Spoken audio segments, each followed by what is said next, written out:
Welcome to another Acoustic Alternatives in Grove Studios, the home of my podcast since the fall of 2020. As you've heard me mention before, they invited me to do a podcast in the pandemic. I was a little hesitant, and then I did an interview with my friend Chris Dupont, and I realized how much I missed doing interviews at the radio station I used to work at.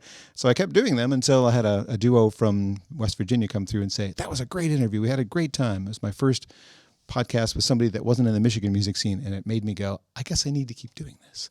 So over the course of time, there have been 70 some of these, and our guest today has actually been a previous guest, and I try not to repeat guests, but we did a very unique situation when Jo Serrapere was here. Yes. Hello, Jo. Hi. Good to see you. Nice to see you, John. This was a benefit for a radio station in Dearborn, WHFR, that we had recorded and turned into a partial, like the first half of the show is going to be a podcast recording. Second half of the show is going to be a performance, and it was a benefit for the station. So I thank you in retrospect again for doing that. That was April 7th, 2022. Yes. I looked it up. And then, that was. And Dearborn is my hometown, so. Are you still living in Dearborn? I knew you were raised there. I'm still living there at present, although we're in the process of trying to move to the east side of Detroit.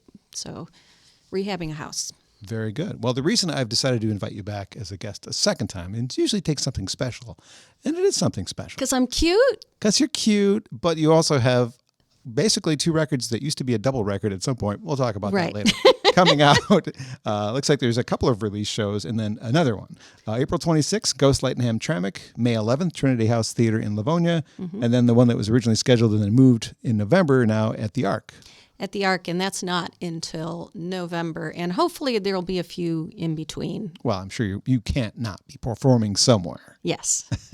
So the records are coming out in April, right? April, end of April. Very good. That's going to be, by the time this is ready to be heard by people, I think, or seen, I should say. The heard part probably will already have happened in the month of March. The records are called The Beautiful Ones, Volume 1 and 2, and you have a guitar in your lap. I do. There's a reason. Should I play it? I think you should. Okay. Well, okay. So the record has, there's a lot of band tunes on it, you know, and so I was just going to kind of focus more on some of the, you know, the quieter tunes. So this is called In the Arms of Angels. And it's not the Sarah McLachlan version of that at all.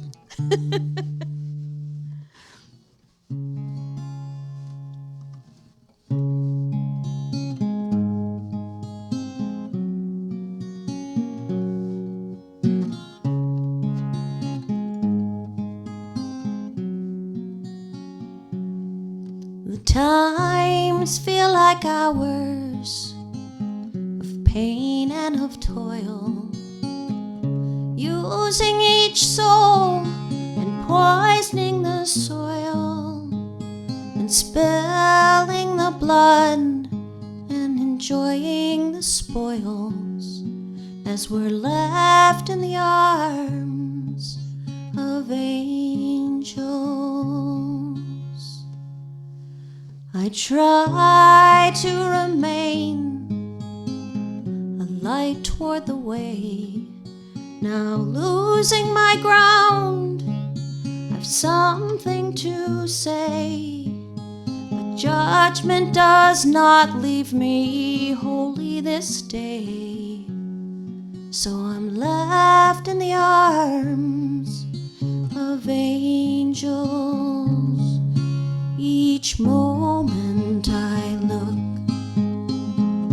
closer to see the beauty and mercy all around me. I search for communion and love in your eyes.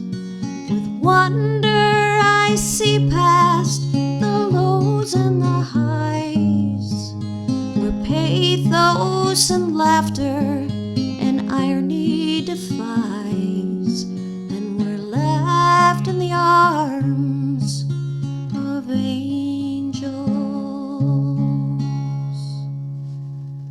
Each moment I look closer to see the beauty and mercy all around me. I'm frightened and tired, but willing to know we're all so fragile, but brilliantly so. Our hearts broken open the moment we go. We'll be left in the arms of angels.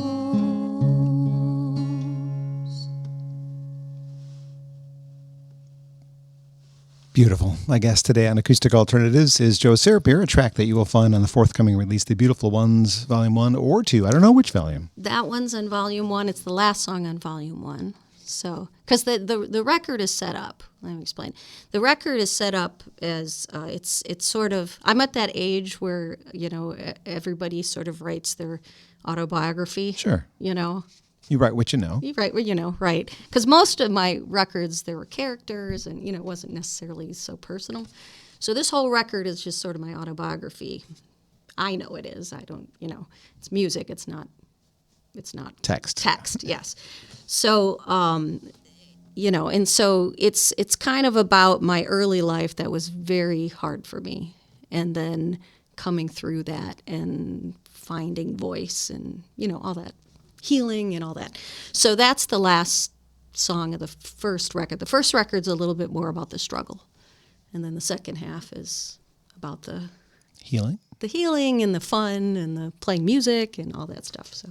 Yeah. As a therapist, this record sounds like your therapy. It is, yes, very much. I think the creative process is therapeutic. I mean, that's, In my lifetime, I have written poems that were songs. I don't play any music, so they're just poems, but they were therapy. They were a way to help me get out my feelings in some way, shape, or form. And since I loved music so much, again, don't have the talent to play guitar, anything. Are you sure? I'm pretty sure. We can talk about that later. Did you try? I took a guitar lesson, yes. Just one guitar? See this left hand? Yeah. I can do this with my left hand, which you cannot do because I was born with 6 fingers on this hand, which has this extra little bone/muscle here. Oh. And I can do that, but I also couldn't spread my finger out any farther than that to try and play the first chord I was being taught. Oh. And so I gave up.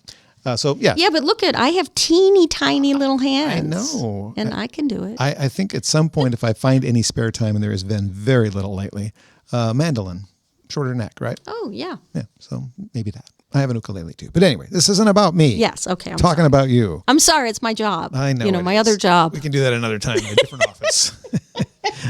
So again, the trick to doing a second interview in a podcast, because generally in the first podcast, I try to dig deep. We didn't have a ton of time to do that. Try not to repeat yourself. So if you want to find out some of the things we talked about, go look up the other one. It happened in 2022. We did talk about that. You were still living in Dearborn where you grew up. We also learned that you were a shy nerd. You turned a goth girl somehow. Yeah, I don't know if I was a nerd. I was a good student. I was a very good student. I was a good girl. Well, I mean, a good student is often referred to. Although I hung out with stoners. Oh, well, then you're not a nerd. My bad. I wasn't a stoner. No, but you hung out. But they were the neighborhood kids. They accepted my friends. you. Yeah, you know. The goth girl. I did my share. Yes. But, the goth girl came out at some point. The goth girl, and then she found her way to Americana. And if you notice, I'm still entirely in black. Hello. Yeah. I've got a logo on You can take the girl out of the goth scene, but. Yes. We also learned during our previous interview that you had thought about maybe someday, whether it was just a fun idea or something you actually seriously thought about, doing a goth tribute to Patsy Cline. Is that a real thing? It was when I was a goth girl, I wanted to do a goth version of Patsy Cline at the time because I still love Patsy. I can't imagine what that would sound like. I'm trying to think like Al Jorgensen singing, something for Patsy. I don't know. It's a lot of reverb. Yeah. A whole lot of reverb. Yeah. That would be an interesting concept to approach at some point. We also learned during that interview that, whether this is still true or not, the only regret in life was quitting Uncle Earl and thereby missing your chance to meet John Paul Jones. Yes. That still my only regret in life. That's not a bad regret. That's real. Yeah. I get it. I mean, he was in Led Zeppelin, and there's that whole thing of not getting a chance to spend time with him. Yes, and like I said before, that I was the Zepp head in that band. Yeah. And I was the one who should have met him because I'm still a bit of a Zepp head. But Yes. One of the songs, and I don't mind if you do it again today at some point, but one of the songs you did back then in 2022 is one of the songs from the forthcoming album, Life and All, you had done with Michelle. Yes. Michelle Held joined you on that. So there was a preview of what we're doing today 2 years ago. So this has been a long process for you. Yeah. Well, some of the songs I wrote years ago too, so they just didn't fit on records because they were more personal, and I was doing like a alt country record. Sure. You know what I mean? I didn't go with the record, so I have a number of those too that are on there, as well as new ones. What is the oldest song on the record? I think the oldest song on the record is a song called "So Blue Am I," which I wrote just right when it started playing guitar. So it was right out of grad school, when I was in grad school. Like 5 years ago. Yeah, 5 years. Just trying to take some time off you there. It is in your bio, and it's a pretty cool thing that most of my musical friends don't have on their bio, but the Prairie Home Companion thing. How did that actually come about? I have no idea. You don't? Actually, no. They reached out to you and They said, reached we'd love out to have you on me. the show? Yeah, they said they were coming to Ann Arbor, and at the time, I guess I was playing a lot in Ann Arbor, and I guess they asked somebody. Maybe I think they asked the Folk Alliance. Oh. And at the time, I had recently performed at the International Folk Alliance conference, and I think they said, "Hey, we're coming to Ann Arbor. Do you know who do you recommend?" And so that's how I got it. And then I got it on an email, which I rarely checked. Thank God I checked. And then they said, "Well, Garrison wants you to write a song about Ann Arbor." And I was like, "Oh, yeah, sure, no problem." And then I sweated for like 6 months. I was like, so. And you did it anyway. And I did, That's yeah. a song I don't need you to do it today, but you've done it I've and done still it, do yes. it. And it's a song that obviously is important because if it wasn't, you wouldn't continue to do it. Yeah, well, I try to play it when I'm in Ann Arbor, obviously, Great. I still want it to be the theme song for the city, It should be. I'm waiting. Yeah. I'm waiting. Let's get in touch with the mayor. Let's see if he can get some sort of decree. I can't talk. Decree for you to have that placed as the song, the official song of Ann Arbor. Ann Arbor Days. Yeah, come on. All right, so the new records are coming out. They originally were a double album. Why did we decide to separate them? Well, because nobody is buying CDs anymore. Well, I am, but well, I know music heads do, but most people don't. And I was like, well, I don't want people to like, oh, I gotta shell out all this money for all this. I just thought it would be easier to break it in half and make it. It's volume 1 and 2, so they go together. Yeah. But you don't have to purchase them together. You don't think that your fans are dedicated enough that they just want whatever you do? Because Well, I do. might. I think they will. Well, I hope so. There's if you buy them together, there's like $5 off. Or something. We'll see. There you go. I just can't imagine anybody only buying one of them. That's my head process is like, I've been a fan of yours for X number of years. I'm going, I just want the first one. Why? Well, the first one's a little more low key, and the second one's a little bit more fun. So, Okay. Well, then they are stylistically slightly different. Slightly different, but not entirely. I did notice you sent me a few songs for preview before our conversation, and let's admit to everyone right now, we set this up like 2 days ago. So I didn't have a lot of time to prep. I've been very busy in the last 2 days, so I'm doing my finest to come up with questions that make sense for what we're doing here today. So that's my honesty right there in front of you. But the songs that you sent me, there is definitely more of a rock lean than I'm used to, which is great. I mean, it's nice to hear you doing something different, but similar to what you just did a moment ago, there is the stuff that we're somewhat familiar with you doing. Really, you don't have one category that you fit in anyway. No, I don't, and that's been a problem, I've been told. I don't know that... People in the business have told me, you got to stick with one style. And then they said, and then once you get famous, you can mix it up and be like Sting or something. And I was like, well, that's presumptive, Yeah, not everybody gets to that level. Yeah, and this is my process. I got songs and they come out, and that's that's what I'm into, Yeah. Well, like I said, it's decidedly more rock and roll, at least on most of the tracks. The second record is more. Well, the first one's a little bit too, but. Is there a style of music that you haven't yet tried to record? Because you have done many different styles. I was going to say polka, but no, we did on the last record. There was kind of a polka, but. Have you ventured into jazz? Oh yeah. Okay. Yeah. Well, I mean, not like modern jazz. I'm not really a fan, but definitely like like swingy and sultry. Yes, absolutely. Straight ahead pop. Have you tried that? Straight ahead. I mean, like pop. what would be considered, popular? Like currently? Yeah, something. Hell no. Yeah, I can't see you doing that either. I can't stomach it. I was the other day I was at the gym, and they just had like the pop station or whatever, and every song was just relentless, and they sounded alike, and it's just like, this is horrible. Like, some of it I like, but not as I mean, every once in a while something comes out. Like I like Billie Eilish. I think that she's great, and Lizzo I think was great. I mean, I like certain things. It's hard for me to imagine you venturing into that territory with your style, but I like I said, I could in some of the more interesting. I mean, there is some interesting pop out there, but the real like the like Taylor Swift. Well, Taylor Swift isn't even the worst, but. She writes her own songs and has been very successful. Yes. No. What she's done. I totally admire her. That's not it. But I just, and yeah, she's not a good example. I don't know. I just see. I don't even know the names. That's all right. Troy Sivan. Yeah. I don't know. We'll stick with what we know. And if we had to put you in one category, which people often want to do, I think the easiest one is Americana, because it covers the whole broad spectrum of. I was called the United States of Americana once. Oh, so I like that. Yeah. Is that on your website? Probably not. You don't like it? Oh no, I like it. That's actually pretty cool. Yeah.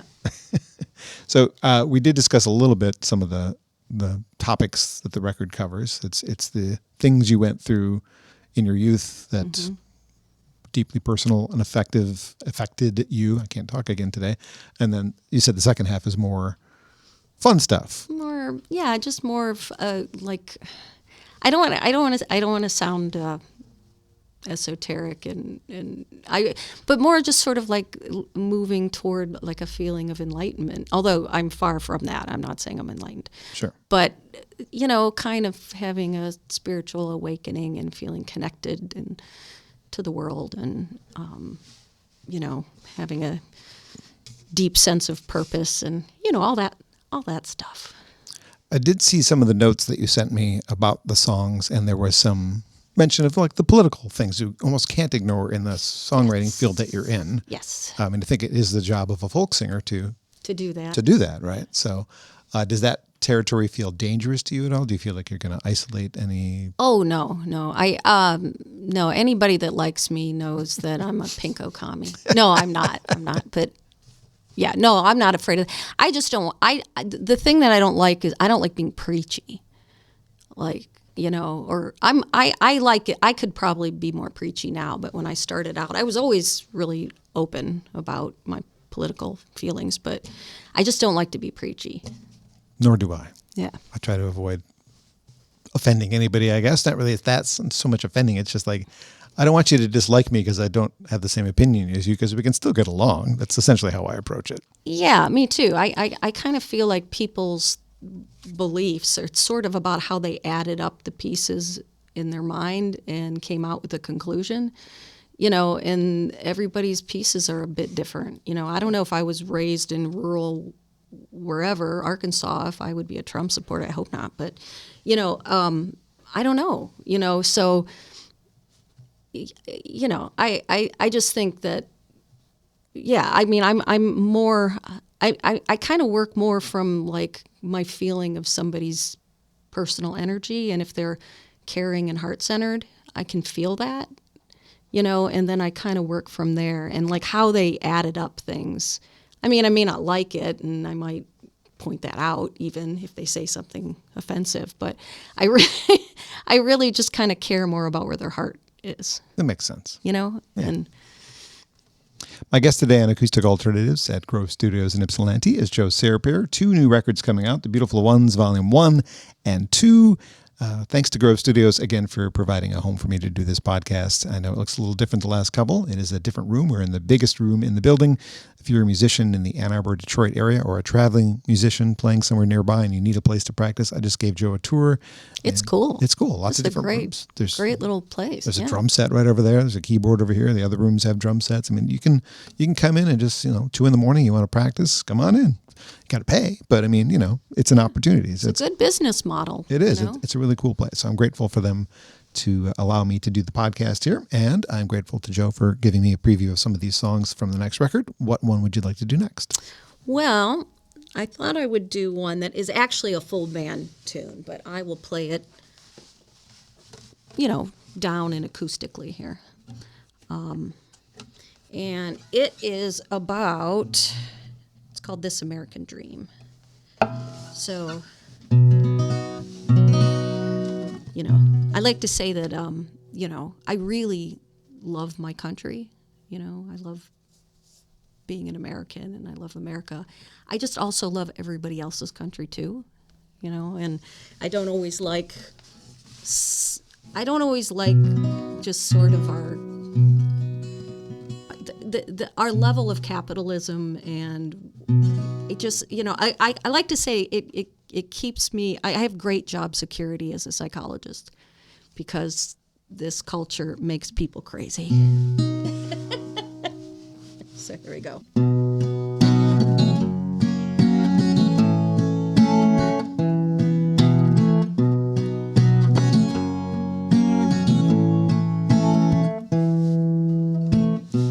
Glamorized, but the stars that fill my eyes just brings me down.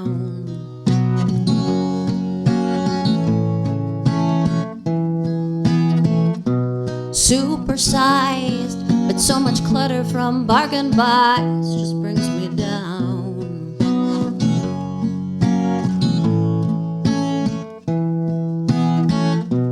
Close your eyes, maybe look at the skies for a sigh. High, high, high. Legalized, but all the crashing from the highs just brings me down.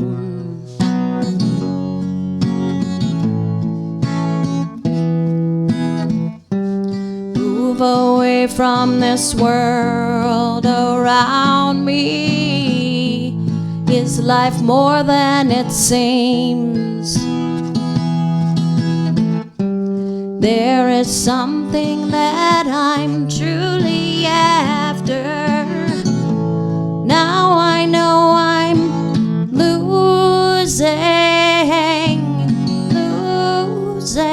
this American dream.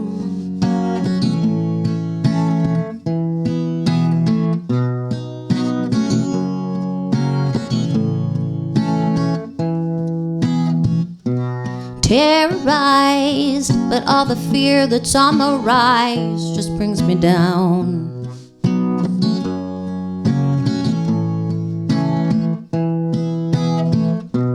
Traumatized, but keep replaying my demise just brings me down.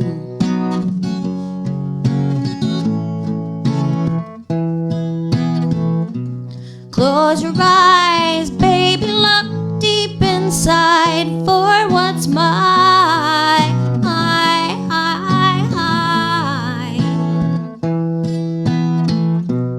Analyze, but all the pills and all the cries just brings me down.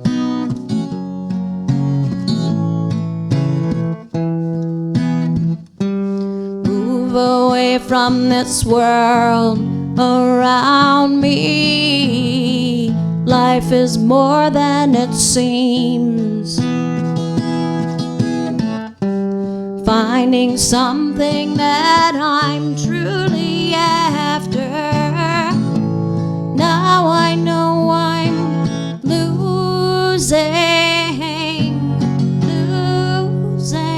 this American dream.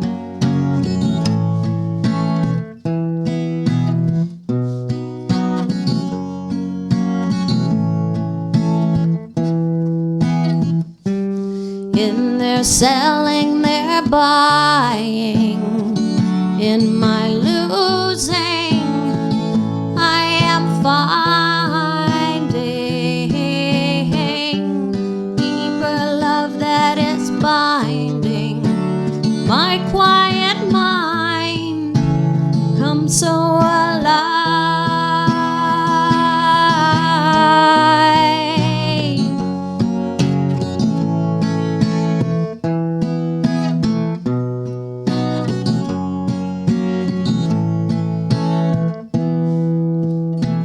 So politicized, but the divisiveness and lies just bring me down.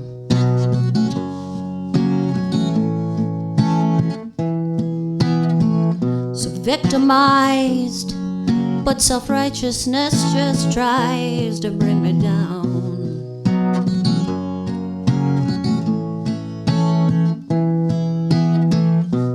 Close your eyes, take a look at the ties that bind us. So let's mobilize and fight the fear that simplifies and brings us down.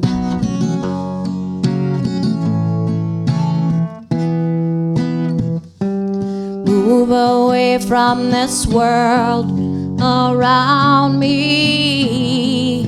Life is more than it seems. Changing something that I'm truly after. Now I know I'm losing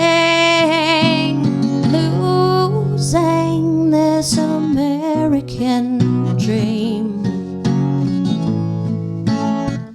This American dream. This American dream. This American dream.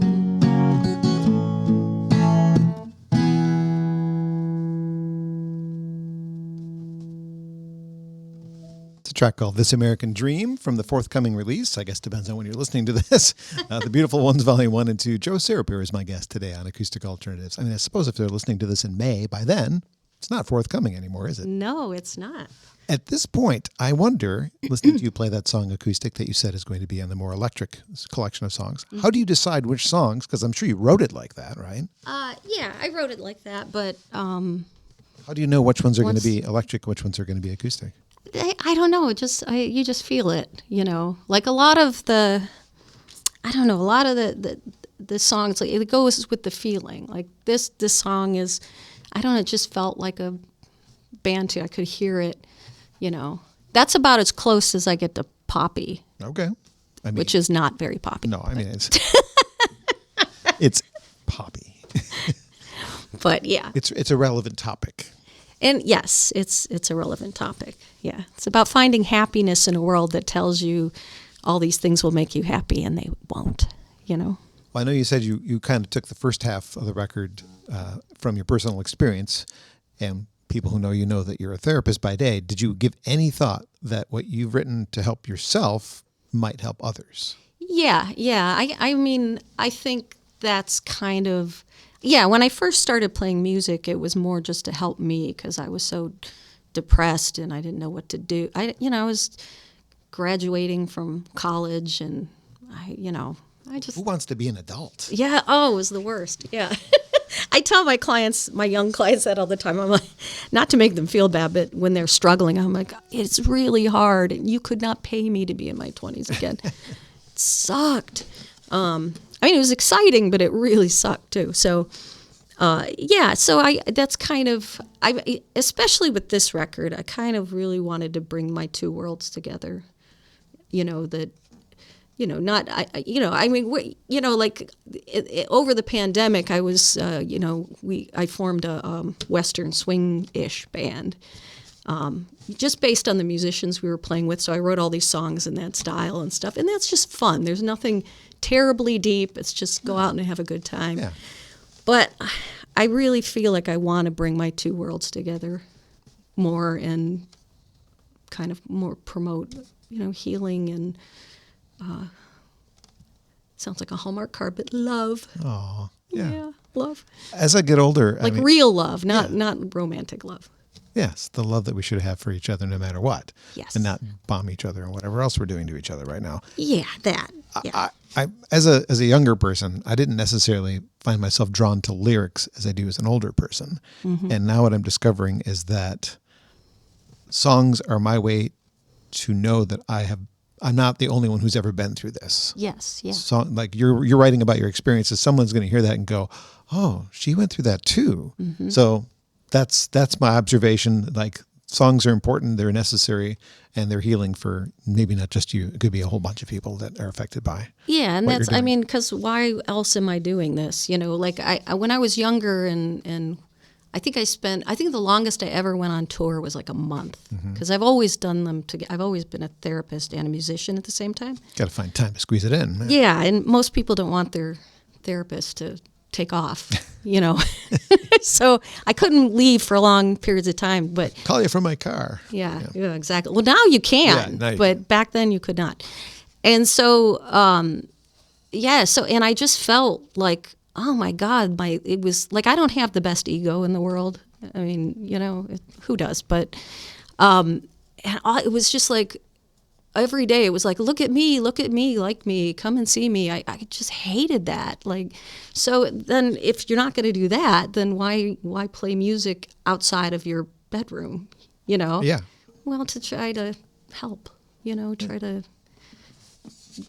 bring people together. That actually leads me to one of my questions, because in the last year or so, you were doing a lot of things. You were doing like a covers a day thing, a regular covers. You did Santo and Johnny, Black Sabbath, Neil Young, Patsy Cline, Leonard Cohen, Billy Joe Royal via Deep Purple, as written by Joe South. I mean, there's a variety of sounds there that, yes. that like I couldn't pinpoint what was she going to do next, and I'm not sure quite why you started that. Like, I'm glad you did, but what was the impetus? Was there because I wasn't playing out as much, and I was enjoying listening to some other covers and playing with other people, and I just like, I want to learn more other songs that I like that I can do that are fun.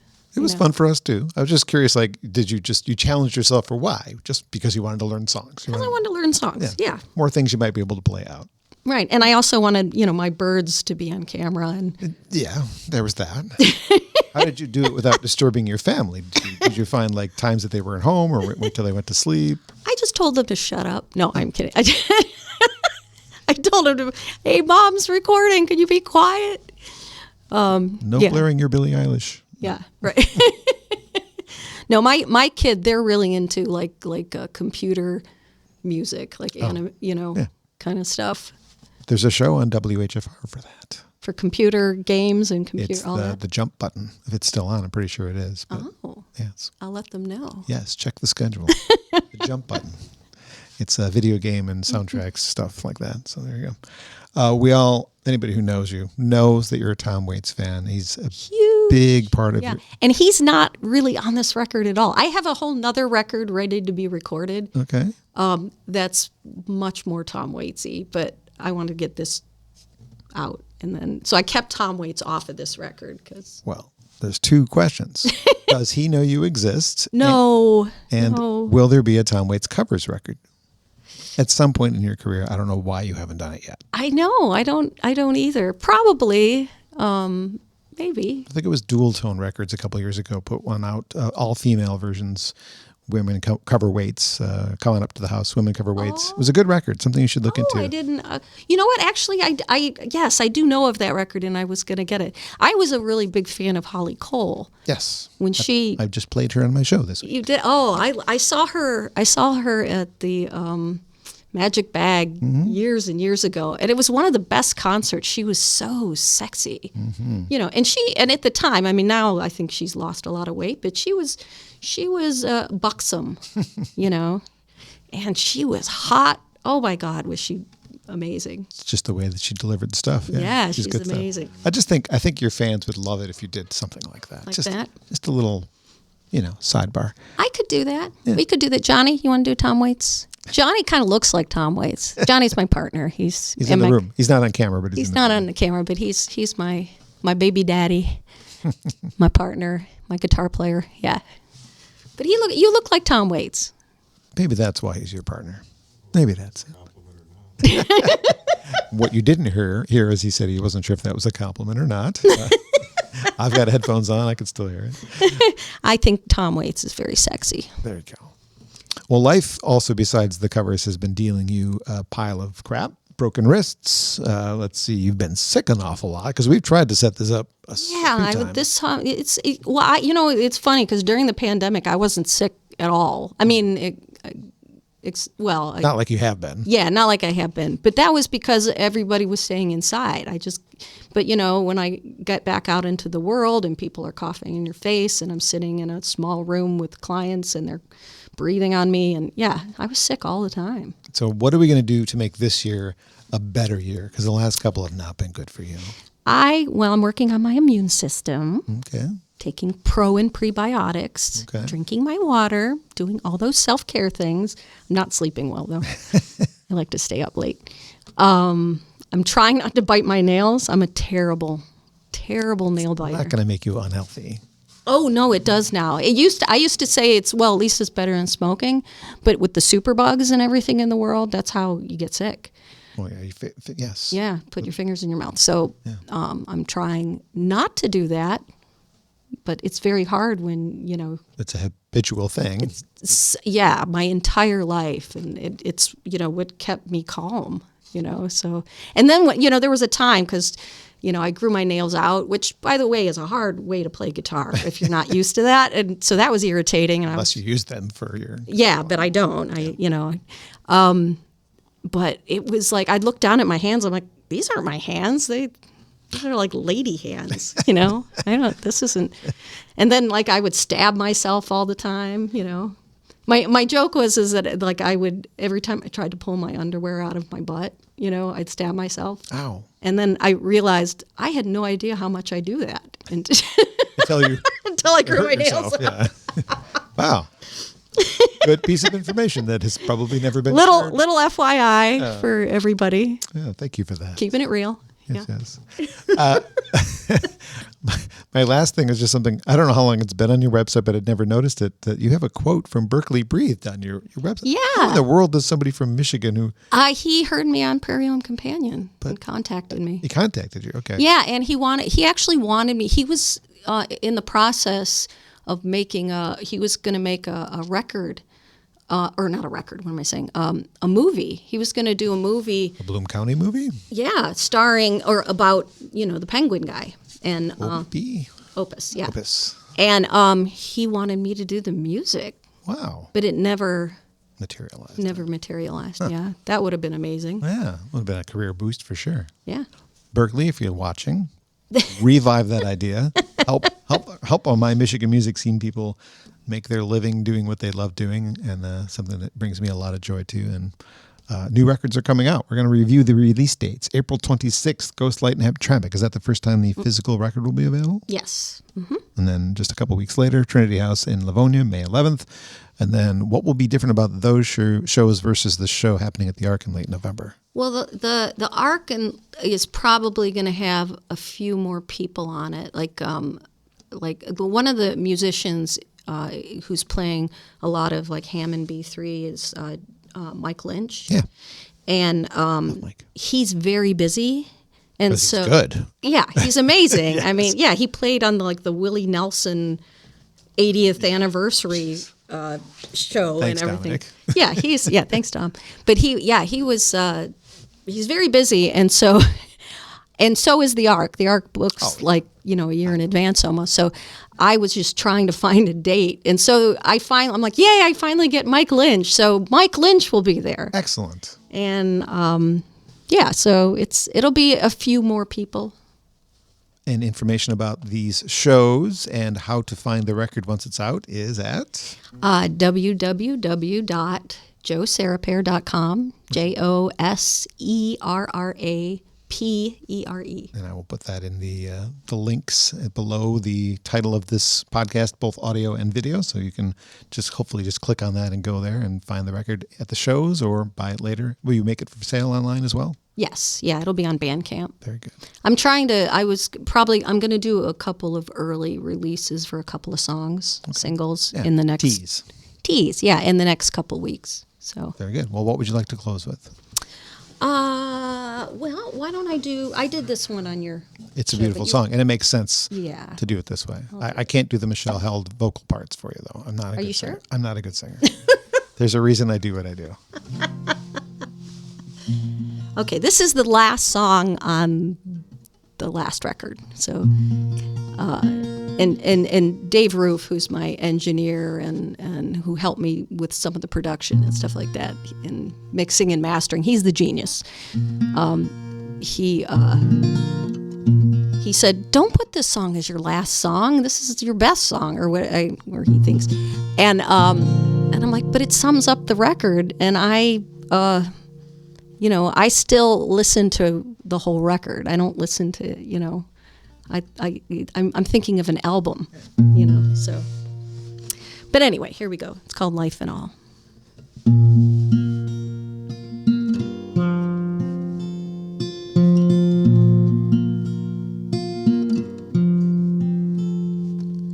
I love within the loneliness, the doubt and fear, and I love around the pettiness that we often mirror. And I love beyond one's justice of a right and wrong. And I love between a hymn and a victory song. I love in spite the promises put upon the shelf. And I love the deep forgiveness that I give unto myself. I even love your hurtful words, though in truth I can't recall, 'cause it's all so deeply beautiful, life and all. One can't resist the ecstasy. We all are sure to fall, 'cause it's all so deeply beautiful, life and all. It's all so beautiful. It's all so beautiful.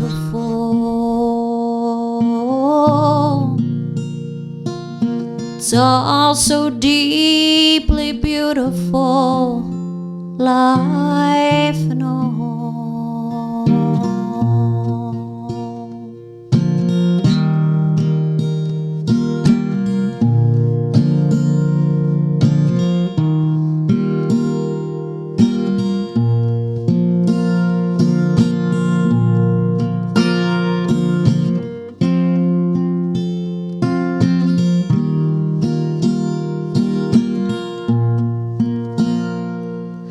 Love the pure attraction of insatiable lust, and I love the deep communion of our delicate trust, and I love the mad destruction before resurrection's grace, and the equalizing destiny we all must someday face.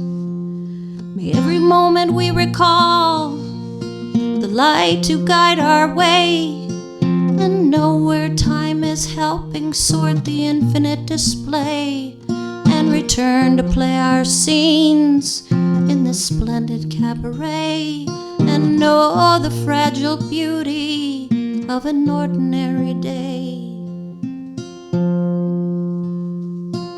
One can't resist the ecstasy. We all are sure to fall, 'cause it's all so deeply beautiful, life and all. It's all so beautiful. It's all so beautiful.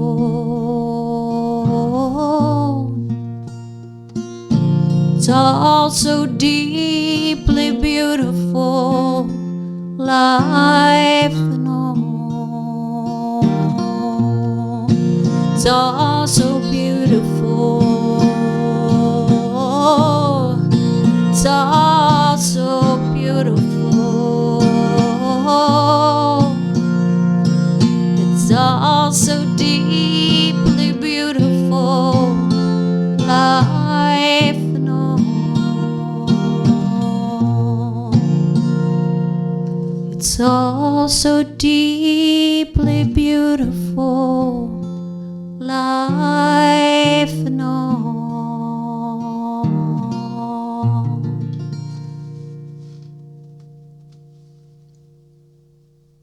David Ruff is not wrong.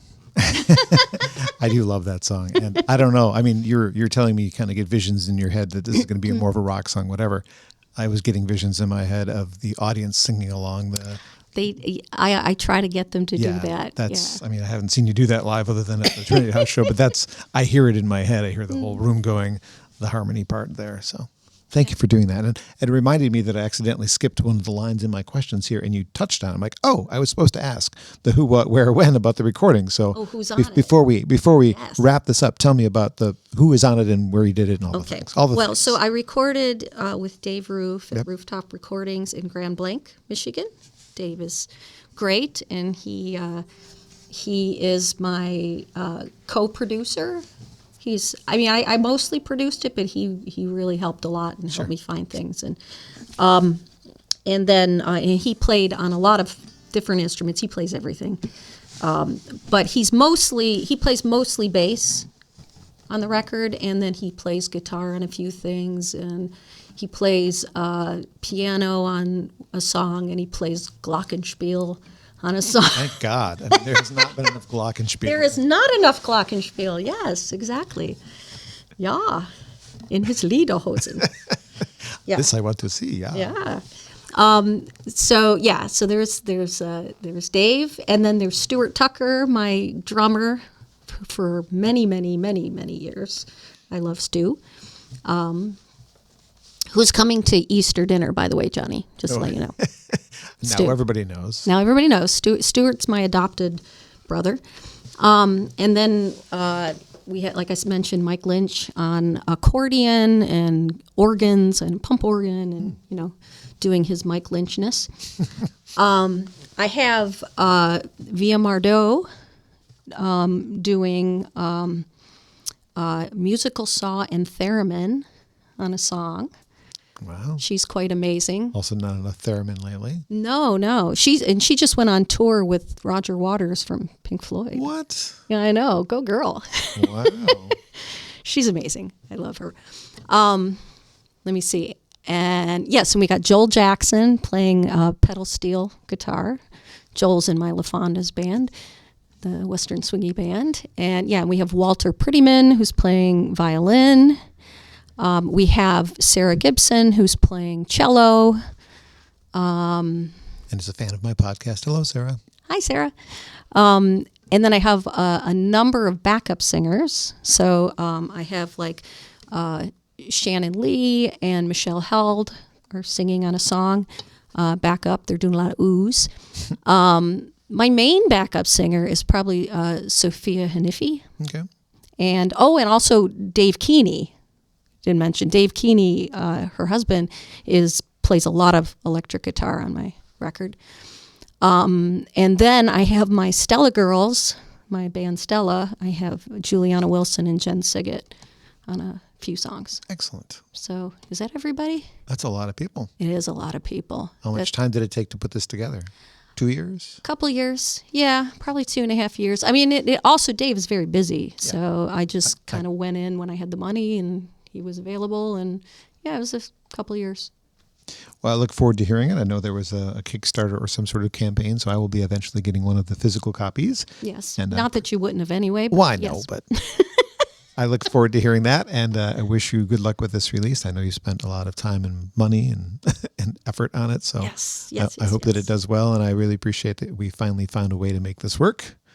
Me too. Thank you. Thanks to Grove Studios for giving me a home to do this in, no matter what happens. They may have moved me down the hall, but I'm still able to do what I need to do to make sure that I can give voice to those who I believe deserve more attention.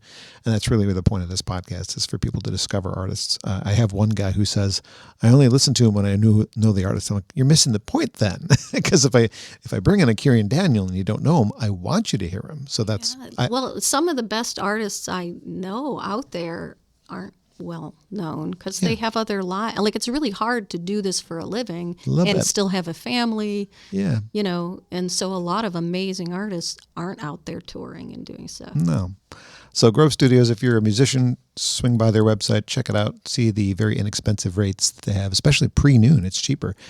You can find your practice space here, get out of the garage, get into the studio. Thanks for checking out the podcast. If you're thinking, wow, he never really mentions any ads, that's kind of true, isn't it? If you want to help me continue doing this and help me be able to afford to hire somebody, which I do occasionally, there is a Patreon page that you can support as well. $3, $5, $10 levels. I give you a little something back in return, but you can find that at johnbomarito.com. It's the first thing on the Acoustic Alternatives tab that says Patreon. So follow me there. I'm sure you probably, if you don't have one of those, will eventually, if you can find your time to make it's the finding the giving them something to make it worth their while that was hard for me. Yeah, I think your time schedule is great. Yeah, I got so much going on. All right. Anyway, we're done. Thanks for being here, and we'll have more. I don't have any booked yet, but there's more to come. I'm not done yet. Thanks for listening. Thank you.